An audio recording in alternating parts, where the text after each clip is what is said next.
ಇತ್ತೀಚಿನ ಸಂಚಿಕೆಗಳನ್ನು ಜಾಹೀರಾತಿನ ಕಿರಿಕಿರಿ ಇಲ್ಲದೆ ನೋಡಿ.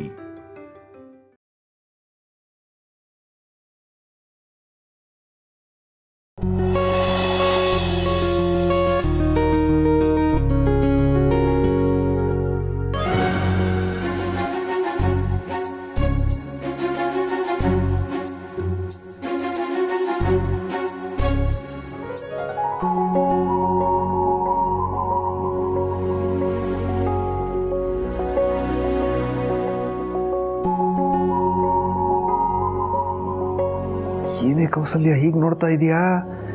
ಹೇಜೆ ಸರ್ ಮನೆ ನೋಡೇ ಇಲ್ವಾ ಇಷ್ಟರವರೆಗೂ? ನಾನು ಮನೆ ನೋಡ್ತಾ ಇಲ್ಲ, ಮಾಡಿರೋ ಡೆಕೋರೇಷನ್ ನೋಡ್ತಾ ಇದ್ದೀನಿ. ಇಷ್ಟೆಲ್ಲ ಖರ್ಚು ಮಾಡೋ ಬದಲು ನಮ್ಮಂತ ಬಡವರಿಗೆ ಕೊಟ್ಟಿದ್ದಿದ್ರೆ ನಾವು ಬದುಕೊಳ್ತಾ ಇದ್ವಿ. ನಿನ್ನ ಚಿಲ್ಲರೆ ಬುದ್ಧಿನ ಮನೇಲೆ ಬಿಟ್ಬಾ ಅಂತ ಹೇಳಿದ್ದೆ, ಇಲ್ಲಿವರೆಗೂ ತಂದಿದ್ಯಾ? ಹೌದು ಕಣೆ, ಆ ಚಿಲ್ಲರೆ ಬುದ್ಧಿ ಇಟ್ಕೊಂಡಿರೋದಕ್ಕೆ ನಿನ್ನನ್ನು ಸಾಕಿ ಇಷ್ಟು ದೊಡ್ಡೋಳಾಗಿ ಮಾಡಿರೋದು. ಬಂದ್ಬಿಟ್ಲು ನನಗೆ ಹೇಳೋದಕ್ಕೆ. ಒಂದಲ್ಲೆಲ್ಲ ಹೀಗೆ ಕೂಗಾಡ್ಕೊಂಡು ಜಗಳ ಮಾಡಿಬಿಟ್ರೆ ನಮ್ಮ ಮನೇಲಿದ್ರೆ ಯಾರಾದರೂ ನೋಡೋಕ್ಕೆ ಕೇಳೋಕ್ಕೆ ಇರ್ತಾರೆ. ಇಲ್ಲೂ ಹಾಗೆ ಮಾಡಿದ್ರೆ ಹೇಗೆ? ಸುಮ್ಮನಿರಿ. ಕೂಗಾಡ್ದೆ ಇನ್ನೇನು ಮಾಡಲಿ?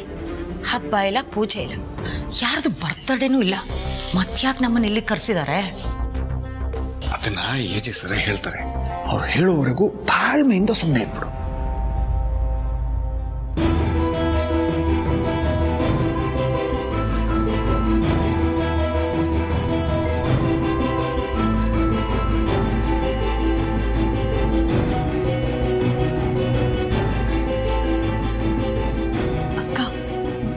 ಈಜೆ ಏನಕ್ಕ ಹೀಗಾಡ್ತಿದ್ದಾರೆ? ಬರ್ತಾ ಬರ್ತಾ ರಾಯರ್ ಕೂತ್ರೆ ಸರು. ಈಜೆ ಬಗ್ಗೆ ಹಾಗೆಲ್ಲ ಮಾತಾಡ್ಬೇಡ. ಕಾದೆ ಅಕ್ಕ, ಮಾತಾಡಬಾರ್ದು ಅಂದ್ರೆ ಮಾತಾಡಬಾರ್ದು. ಏಜೆ ಈ ಮನೆ ಯಜಮಾನ. ಆ ಯಜಮಾನಂಗೆ ತಕ್ಕನಾದ ಯಜಮಾನಿ ತರಬೇಕು. ನಮ್ಮೆಲ್ರಿಗೂ ಒಳ್ಳೆ ಅತ್ತೆ ತರಬೇಕು ಅನ್ನೋದಷ್ಟೇ ಇಂಪಾರ್ಟೆಂಟ್. ಗಮನ ಅದ್ರ ಬಗ್ಗೆ ಇರಲಿ. ಅದೆಲ್ಲ ಗೊತ್ತಕ್ಕ, ಆದರೆ ಏಜೆ ಲವ್ವರ್ ಬಾಯ್ ಥರ ಲೀಲಾ ಹಿಂದೆ ಬಿದ್ದಿರೋದನ್ನ ನನ್ನಿಂದ ನೋಡೋದಕ್ಕಾಗ್ತಿಲ್ಲ. ಏಜೆ ಹೇಗಿದ್ರು ಆ ಗತ್ತು, ಆ ಗಾಂಭೀರ್ಯ ಇಲ್ಲಿ ನೋಡಿ ಒಳ್ಳೆ ಮಗು ಥರ ಆಗ್ಬಿಟ್ಟಿದ್ದಾರೆ. ಅದಕ್ಕೆ ಬೇಜಾರಲ್ಲಿ ಹಾಗಂದೆ, ಸಾರಿ. ಇರ್ಲಿ ಇರ್ಲಿ, ಇದೆಲ್ಲ ಸ್ವಲ್ಪ ದಿನ ಅಷ್ಟೇ ಸರ್. ಇವತ್ತು ನನ್ನ ಪ್ರಕಾರ ಏಜೆ ಲೀಲಾಗೆ ಪ್ರಪೋಸ್ ಮಾಡ್ತಾರೆ. ಅದು ಸಕ್ಸಸ್ಫುಲ್ಲು ಆಗುತ್ತೆ. ಚಾನ್ಸೇ ಇಲ್ಲ ಅಕ್ಕ, ಏಜೆ ಎಲ್ಲರ ಮುಂದೆ ಪ್ರಪೋಸ್ ಮಾಡೋದಿಲ್ಲ. ಇಲ್ಲ ಸರ್, ಅವ್ರ ಮುಖದಲ್ಲಿರೋ ನಗು, ಅವ್ರ ಪ್ರೀತಿ ಹೇಳ್ಕೊಳಕ್ ಒದ್ದಾಡ್ತಿರೋದು, ಅವ್ರ ಬಾಡಿ ಲ್ಯಾಂಗ್ವೇಜು, ಅವ್ರು ನರ್ವಸ್ ಆಗಿರೋದನ್ನ ನೋಡಿದ್ರೆ ಖಂಡಿತ ಇವತ್ತು ಲೀಲಾಗೆ ಪ್ರಪೋಸ್ ಮಾಡ್ತಾರೆ. ಇಲ್ಲ ಅಕ್ಕ, ಅಕಸ್ಮಾತ್ ಪ್ರಪೋಸ್ ಮಾಡಿದ್ರು ಏನೋ ಒಂದು ಎಡವಟ್ಟಾಗಿ ಪ್ರಪೋಸ್ ಕ್ಯಾನ್ಸಲ್ ಆಗುತ್ತೆ. 1 ಲಕ್ಷ ಬೆಟ್ಟ, 1 ಕೋಟಿ ಬೆಟ್ಟು. ಯಾಕೆ ಅಂದರೆ ರಾಮ್ಲೀಲಾ ಜೋಡಿನ ಯಾರು ಸಪ್ರೇಟ್ ಮಾಡೋಕ್ಕಾಗಲ್ಲ. ನೀವೇ ಅಲ್ಲ, ಯಾರಿಂದನೂ ಆಗಲ್ಲ. ಅಕಸ್ಮಾತ್ ನೀವು ಹೇಳ್ದಂಗೆ ಮಾಡಿದ್ರೆ ಜೀವನ ಪೂರ್ತಿ ನಿಮ್ಮ ಕಾಲಡಿ ಬಿದ್ದು ನಿಮ್ಮ ಸೇವೆ ಮಾಡ್ಕೊಂಡಿರ್ತೀವಿ. ಇಷ್ಟೊಂದು ಕಾನ್ಫಿಡೆನ್ಸು ಒಳ್ಳೇದಲ್ಲ. ಒಳ್ಳೆಯವ್ರಿಗೆ ಒಳ್ಳೆತನನೇ ಕಾನ್ಫಿಡೆನ್ಸು. ಯಾಕೆ ಅಂದರೆ ಒಳ್ಳೆಯದು ಅನ್ನೋದ್ರ ಜೊತೆಗೆ ದೇವರು ಯಾವತ್ತೂ ನಿಂತಿರ್ತಾನೆ, ನೆನ್ಪಿಟ್ಕೊಳ್ಳಿ.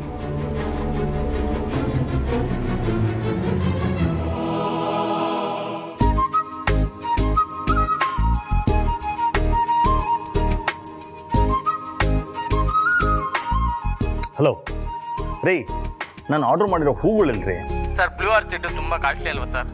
ಸೇಲ್ ಆಗಲ್ಲ. ಆದರೆ ನೀವು ಕೇಳಿದ್ದೀರಾ ಅಂತ ನಾನು ತರಿಸಿದ್ದೆ. ನಾನು ಇಲ್ಲದೇ ಇರೋ ಟೈಮಲ್ಲಿ ಯಾರೋ ಕೇಳಿದ್ರು ಅಂತ ಅದನ್ನು ನಮ್ಮ ಹುಡುಗ ಬೇರೆಯವ್ರಿಗೆ ಕೊಟ್ಬಿಟ್ಟಿದ್ದಾನೆ ಸರ್. ವಾಟ್? ನಾನು ಆರ್ಡರ್ ಮಾಡಿದ್ದೀನ ಬೇರೆಯವ್ರಿಗೆ ಕೊಡ್ತೀರಾ? ಇಡಿಯಟ್ ಸರ್, ಕೋಪ ಮಾಡ್ಕೊಬಿಡಿ ಸರ್. ನಾನು ಬೇರೆಯವ್ರಿಗೆ ಹೇಳಿದ್ದೀನಿ, ನಿಮ್ಮ ಮನೆಗೆ ಬಂದು ಕೊಟ್ಟೋಗ್ತಾರೆ. ಫಂಕ್ಷನ್ ಶುರುವಾಗೋದ್ರೊಳಗಡೆ ಕೊಡ್ತಾರೆ ಸರ್. ಅದಕ್ಕೆ ನಾನು ಗ್ಯಾರಂಟಿ. ನನ್ನ ಪ್ರಕಾರ ಇನ್ನೇನು ನಿಮ್ಮ ಮನೆ ಹತ್ರ ಬಂದಿರ್ತಾರೆ. ಓಕೆ, ನಾನೇ ಹೋಗಿ ನೋಡ್ತೀನಿ, ಬಟ್ ಲೇಟ್ ಆಗಬಾರ್ದು. ಇರು, ನಾ ಹೋಗಿ ನೋಡ್ಕೊಂಡ್ ಬರ್ತೀನಿ. ನಾನು ಹೋಗಿ ನೋಡ್ತೀನಿ. ಪರವಾಗಿಲ್ವೋ, ನನಗೆ ಗೊತ್ತು ಬ್ಲೂ ಆರ್ಕಿಡ್ ಹೂ ತರಬೇಕು ಅಂತ. ಹೋಗಿಸ್ಕೊಂಡು ಬರ್ತೀನಿ.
ಏಜೆ ಸರ್ ಸರ್ ಎಲ್ಲ ಓಕೆ ಅಲ್ವಾ ಸರ್? ಎಲ್ಲ ಓಕೆ ಸರ್, ನೋ ಪ್ರಾಬ್ಲಮ್. ನೀವು ಟೆನ್ಷನ್ ಮಾಡ್ಕೊಡಿ, ಆರಾಮಾಗಿದೆ. ನೀವಿರುವಾಗ ನನಗಿಂತ ಟೆನ್ಷನ್. ಆದರೆ ಇವತ್ತು ನೀವೇನೋ ಒಂದು ಸ್ವಲ್ಪ ಟೆನ್ಷನಲ್ಲಿ ಇರೋ ಹಾಗೆ ಅನ್ನಿಸ್ತಾ ಇದೆ, ಅದಕ್ಕೆ ಕೇಳಿದೆ. ಏನಿಲ್ಲ ಸರ್, ಸೂಕ್ಷ್ಮವಾದ ವಿಷಯ ಅಲ್ಲ, ಅದಕ್ಕೆ ಸ್ವಲ್ಪ ಭಯ ಆಗ್ತಾ ಇತ್ತು ಅಷ್ಟೇ. There is nothing to worry. ದೇವ್ರೆ ತಾನೆ ಸರ್, ಎಲ್ಲ ಸರಿಯಾಗುತ್ತೆ, ಡೋಂಟ್ ವರಿ. ನೀವು ಕೂತ್ಕೊಂಡಿರಿ, ಬರ್ತೀನಿ.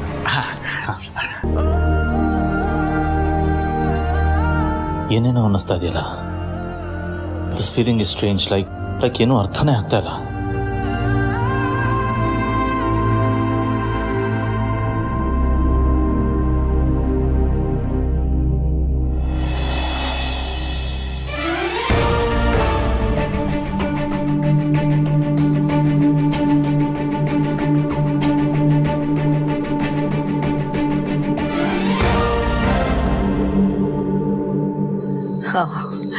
ಹೂ ತಂದ್ರ ಕರೆಕ್ಟ್ ಟೈಮಿಗೆ ತಂದು ಕೊಟ್ಟಿದ್ದೀರಾ, ತುಂಬ ಥ್ಯಾಂಕ್ಸ್.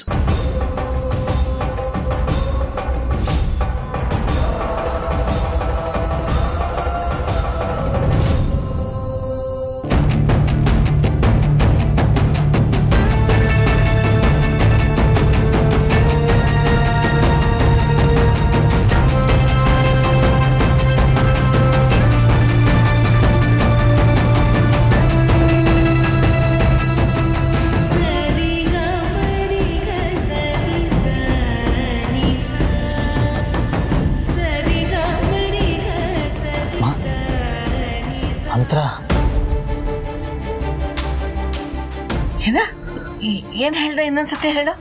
ಅಂತರಮ್ಮ, ಏನೋ ಗೊತ್ತಿಲ್ಲ, ಇಷ್ಟೋ ತನಕ ಆರಾಮಾಗಿದ್ದೆ, ಸಡನ್ ಆಗಿ ಎಲ್ಲ ನನ್ನ ಸುತ್ತಮುತ್ತ ಅಂತರ ಇದ್ದಾಳೆ ಅನ್ನೋ ಫೀಲಿಂಗ್ ಶುರು ಆಗೋಯ್ತು.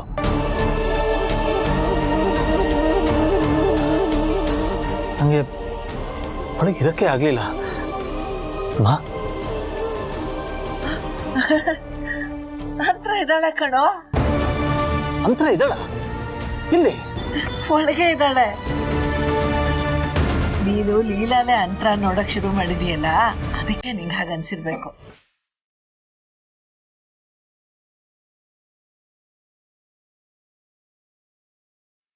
ಹಾಗಂತ್ಯಾ?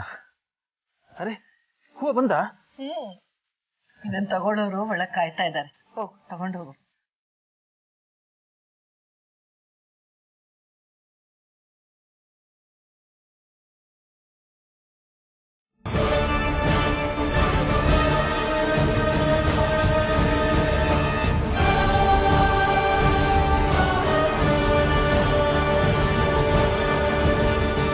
ಏನಮ್ಮ, ಒಂದ್ ನಿಮಿಷ.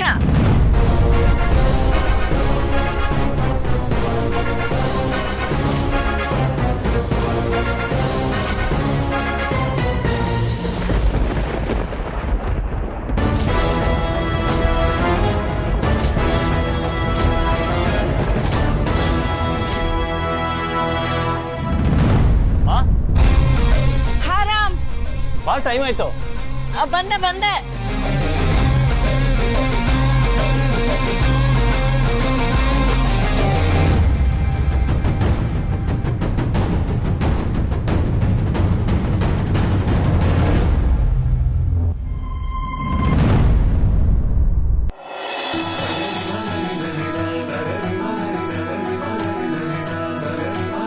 Good evening and welcome.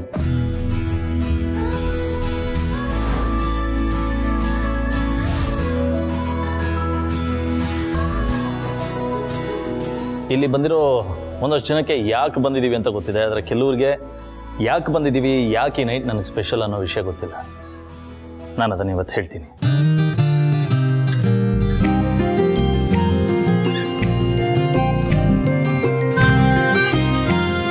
ಜಗತ್ತಲ್ಲಿ ತಪ್ಪು ಮಾಡದೇ ಇರೋರು ಅಂದರೆ ಇಬ್ಬರೇ. ಒಂದು, ಜಗತ್ತೇ ನೋಡದೇ ಇರುವಂಥ ಮಗು. ಎರಡನೇದು, ಈ ಜಗತ್ತನ್ನೇ ಬಿಟ್ಟು ಹೋಗಿರುವಂಥ ವ್ಯಕ್ತಿಗಳು.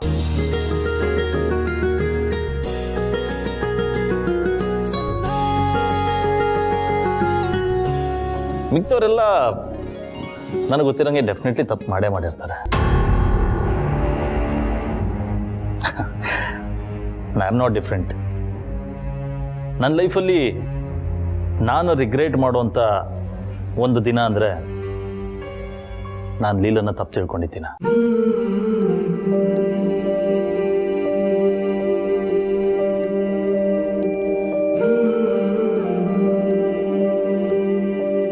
ಆವತ್ತು ನೀವೆಲ್ಲ ಇದ್ರಿ, ಇವತ್ತು ನೀವೆಲ್ಲ ಇದ್ದೀರಾ. ಆದರೆ ಇವತ್ತು ನಿಮ್ಮ ಮುಂದೆ ನಿಂತಿರೋ ಏಜಿಗೂ ಆವತ್ತು ನಿಮ್ಮ ಮುಂದೆ ನಿಂತಿದ್ದ ಏಜಿಗೂ ತುಂಬ ವ್ಯತ್ಯಾಸ ಇದೆ.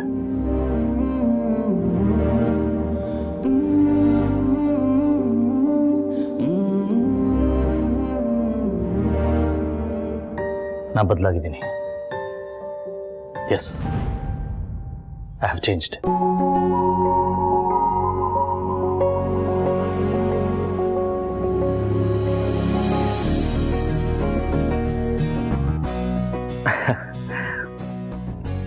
ಆಕ್ಚುಲಿ ತಪ್ಪು ಮಾಡೋರು ತುಂಬ ಚಿಕ್ಕವರಾಗ್ತಾರೆ, ಕ್ಷಮಿಸೋರು ತುಂಬ ದೊಡ್ಡವರಾಗ್ತಾರೆ.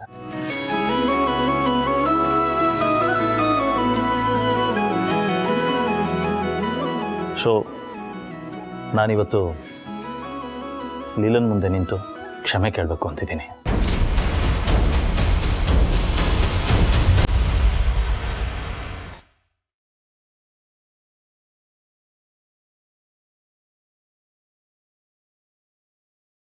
ಹಾಗೆ ನನ್ನ ಮನಸ್ಸಲ್ಲಿರೋ ವಿಷಯನ ಅವಳಿಗೆ ಹೇಳಬೇಕು ಅಂತಿದ್ದೀನಿ.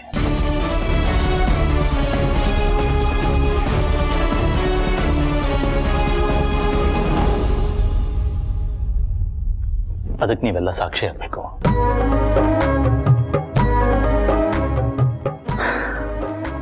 ಆ್ಯಕ್ಚುಲಿ ನಾನಿವತ್ತು ಲೀಲಂಗೆ ಪ್ರಪೋಸ್ ಮಾಡೋಣ ಅಂತಿದ್ದೀನಿ.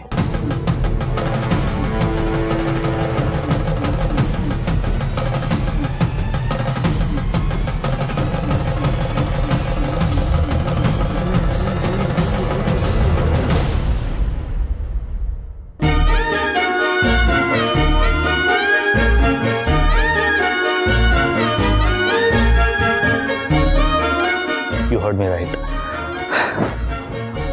ನಾನು ಲೀಲಂಗೆ ಪ್ರಪೋಸ್ ಮಾಡ್ತೀನಿ. ಬಟ್ ಈ ವಿಷಯ ಲೀಲಂಗೆ ಗೊತ್ತಿಲ್ಲ. It's a surprise.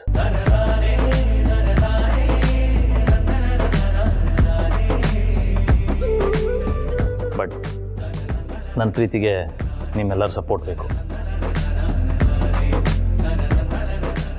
ಈ ನನ್ನ ಪ್ರೀತಿಗೆ ನೀವೆಲ್ಲ ಜೊತೆಲಿದ್ದು ಸಪೋರ್ಟ್ ಮಾಡ್ತೀರಲ್ಲ, ಥ್ಯಾಂಕ್ ಯು. ಲಕ್ಷ್ಮಿ,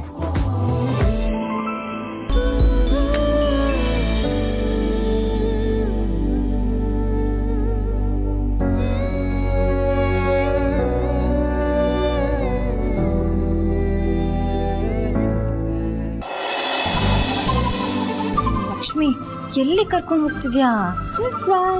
ನೋಡು, ನನಗೆ ಸರ್ಪ್ರೈಸ್ ಇಷ್ಟ ಅಲ್ಲ ಅಂತ ನನಗೆ ಹೇಳಿದ್ದಿಂತಾನೆ. ಹೇಳು, ಎಲ್ಲಿ ಕರ್ಕೊಂಡು ಹೋಗ್ತಿದ್ಯಾ? ನೋಡಿ, ನಾನು ಹೇಳೋವರೆಗೂ ಕಣ್ಬಿಡಬಾರ್ದು, ಬಿಟ್ರೆ ನಂದಾಳೆ. Lakshmi, black and white picture ಸತಾಯಿಸ್ತಾರಲ್ಲ, ಆ ಥರ ನಾನು ಸತಾಯಿಸ್ತಿದ್ಯಾ? ಪ್ಲೀಸ್ ಲಕ್ಷ್ಮಿ. ಅಯ್ಯೋ ಲಕ್ಷ್ಮಿ, ಎಲ್ಲಿ ಹೋದೆ? ನಾನು ಕಣ್ ತೆಗಿತೀನಿ ಇವಾಗ. ಲಕ್ಷ್ಮಿ, ನಾನಿವಾಗ ಕಣ್ ತೆಗಿತೀನಿ. ಅತ್ತೆ, ಈಗ ಕಣ್ಬಿಡಿ.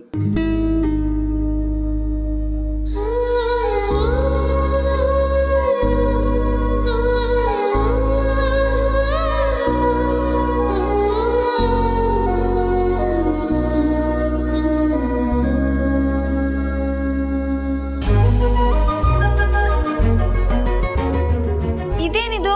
ಯಾರು ಕಾಣಿಸ್ತಾನೆ ಇಲ್ಲ. ಲಕ್ಷ್ಮಿ,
ರೀ ಏನು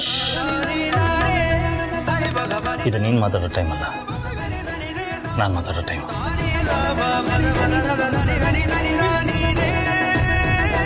ಅಯ್ಯೋ ಏನಿದು ಎಲ್ಲ ವಿಚಿತ್ರವಾಗಿದೆಯಲ್ಲ. ಏಜ್ ಏನಾದರೂ ಪ್ರಪೋಸ್ ಮಾಡಿಬಿಡ್ತಾರಾ?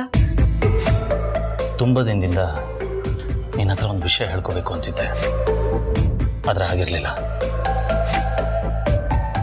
ಆದರೆ ಇವತ್ತು ಕಷ್ಟಪಟ್ಟು ಇಷ್ಟಪಟ್ಟು ನಿನ್ನ ಹತ್ರ ಹೇಳ್ಕೋಬೇಕು ಅಂತ ಬಂದು ನಿಂತಿದ್ದೀನಿ.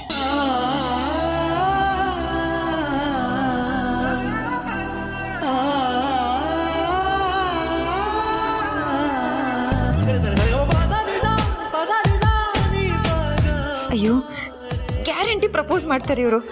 ಆದರೆ ಡೈರೆಕ್ಟಾಗಿ ಐ ಲವ್ ಯು ಕಣೆ ಅಂತ ಹೇಳೋ ಬದಲು ಯಾಕೆಷ್ಟು ಕಾಯಿಸ್ತಾ ಇದ್ದಾರೆ? ಪ್ಲೀಸ್ ರೀ, ಬೇಗ ಬೇಗ ಹೇಳಿ.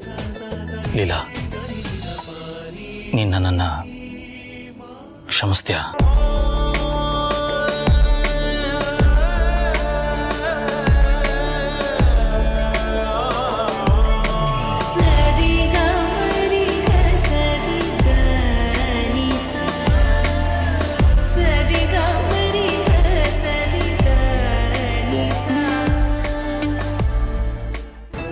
ರೀ ಏನು ಹೇಳ್ತಿದ್ದೀರಾ ನೀವು?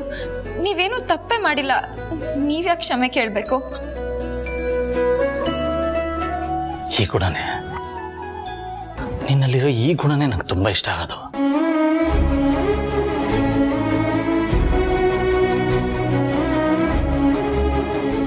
ನಾನು ಮಾಡಿರೋ ತಪ್ಪಿಂದ ನಿಂಗೆ ಎಷ್ಟು ಹರ್ಟ್ ಆಗಿದೆ. ಅದು ಯಾವುದನ್ನು ಮನಸ್ಸಲ್ಲಿ ಇಟ್ಕೊಳ್ಳದೆ ನೀವು ತಪ್ಪೇ ಮಾಡಿಲ್ಲ, ಕ್ಷಮೆ ಯಾಕೆ ಕೇಳ್ತಿದ್ದೀರಾ ಅಂತ ಹೇಳ್ತಿದ್ದಿಲ್ಲ. ಈ ಗುಣ ಯಾರಲ್ಲಿ ಸಿಗುತ್ತೆ?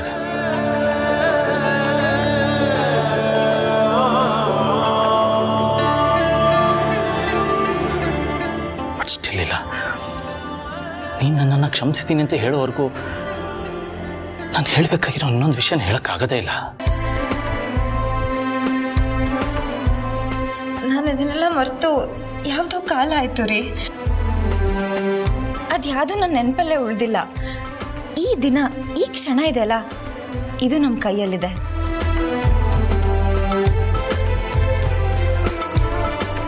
ಅದ್ರ ಬಗ್ಗೆ ಯೋಚನೆ ಮಾಡೋಣ. ಆದರೆ ನಿಮ್ಮನ್ನ ಕ್ಷಮಿಸೋ ಅಷ್ಟು ದೊಡ್ಡೋಳು ನಾನಲ್ಲ ರೀ. ನೀನು ಹೇಳು ಬಿಡು, ನಾನು ನಿನಗೆ ಕಷ್ಟ ಕೊಟ್ಟಿದ್ದೀನಿ, ನೀನು ತಪ್ಪಾಗಿ ತಿಳ್ಕೊಂಡಿದ್ದೆ. ಅದಕ್ಕೆ I am really very very very ಸಾರಿ.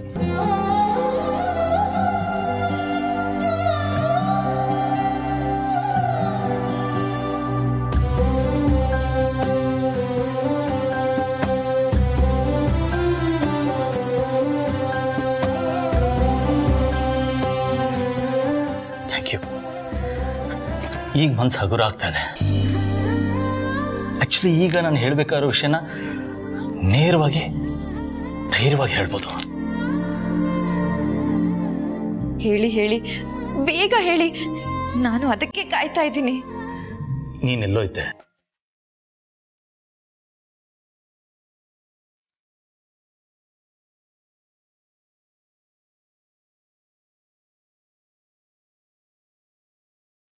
ಹೇಗೋ ನಾವಿಬ್ರು ಸಿಕ್ಕಿದ್ವಿ.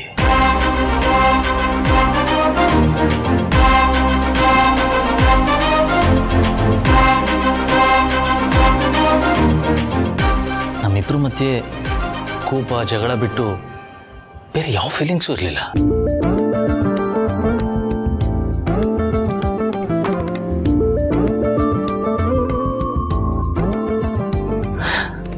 ಅದರ ಲೈಫು ನಮಗೆ ಗೊತ್ತಿಲ್ಲದೆ ನಮ್ಮಿಬ್ರನ್ನ ಒಂದು ಮಾಡಿದೆ.